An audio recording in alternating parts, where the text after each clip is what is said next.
like you, John, I don't even know where to begin with this. Now, if you have the regular officials out there, that's a really hard call because they're going to have to decide definitively what happened.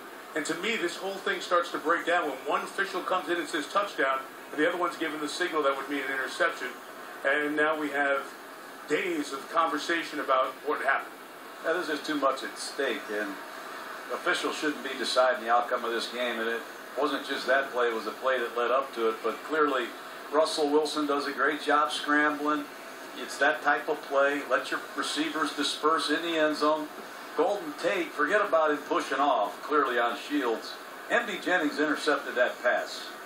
And game over, Green Bay wins. I give Golden Tate credit in a pile of bodies, scrambling until the end. There's the push-off. There's the interception by Jennings. He's got the ball in his chest. What do you want me to say?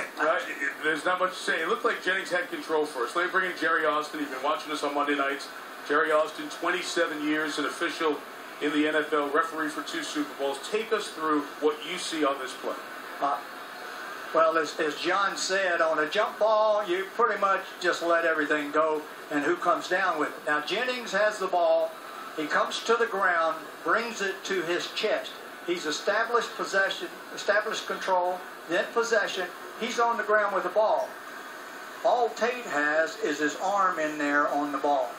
So it's going to belong to the player that has the ball at the end of the play, and to me that appears to be Jennings. Now, Jerry, let's keep this replay running and watch. The official over here was at the pylon. He comes in and clearly signals touchdown as he looks in the pile.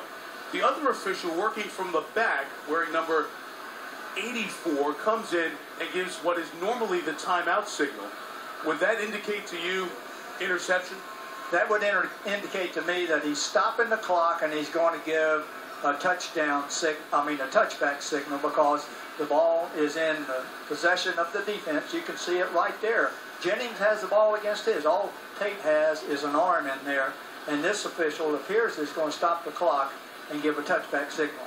And they look right at each other but don't confer. Now take me to the mechanics as you've worked with your crew, as Jerry joins us up here in the booth. If you have a situation where one official had something and the other official had something, don't they usually talk it out before somebody comes up with a definitive signal? Well, I think as a white hat, you go down there and we're going to talk our way through it. The referee being the white hat. The referee being the white hat. I'm going to go to those 2 officials and I'm going to let both of those officials tell me what they saw.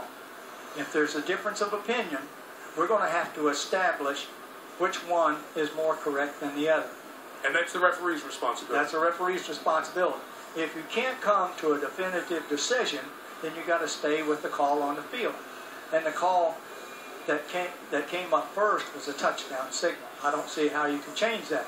Now, when they go to replay, yes, all replay can do is determine if the score is correct. They're both in the end zone, both with the ball. The ball never touches the ground. They cannot, in replay, determine who has possession of the ball.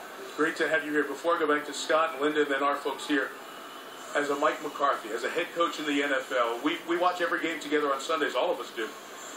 How are you feeling if you're Mike McCarthy right now and that just happened to your team? You don't feel good, Mike. I mean, it's a terrible feeling. You can't explain it to your teammates, your fans. You still got to move on. Green Bay's got a tough road ahead of them schedule-wise. They already had to play a Thursday night game following a Sunday against the 49ers. This is wrong. I don't feel good about this. The Packers have lost more games in the first 3 weeks than they did all of last year. They're 1-2.